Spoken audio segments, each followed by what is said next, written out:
44 гэрэл итгэж байна. За миний бие цагдаагийн байгууллагад 2005 оны 11 сард дэд ахлах цолтойгоор анхны гараага хан улдуугийн замын цагдаагаас эхэлсэн. 2010 онд хамгаалтын хэлцэд цагдаа зохицуулагчаар томилогдсон ажиллаж байгаад 2013 онд цагдаагийн тэслэг цолоор шагнагдаж авцарын бүрэлдэхүүнд орж ажиллаж байсан. 2 онд хамгаалтын хэлцэдээ ахлах зохицуулагч болж дэвшин томилогдож хамгаалтын хэлцэдээ ажиллаж исэн. За тэгээд 2024 онд мотоциклтай хамгаалтын тасаг хамгаалтын хэлцэд шинээр үүсгэн байгуулагдаж тэгээд 2025 он мотоциклтай хамгаалтын тасгийн дараагаар бас мөн адил дэвшин томилогдсон.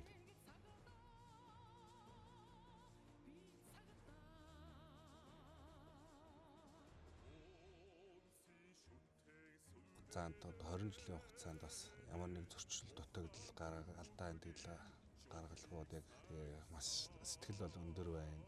Хамгийн сүүлчийн алтан гараа гэж бодохоор бас нэг тийм бас нэг сэтгэл нэг тийм тэгээд юу гэж хэлмээр юм дээ. Үгээр тайлбарлахгүй нэг тийм байна л да.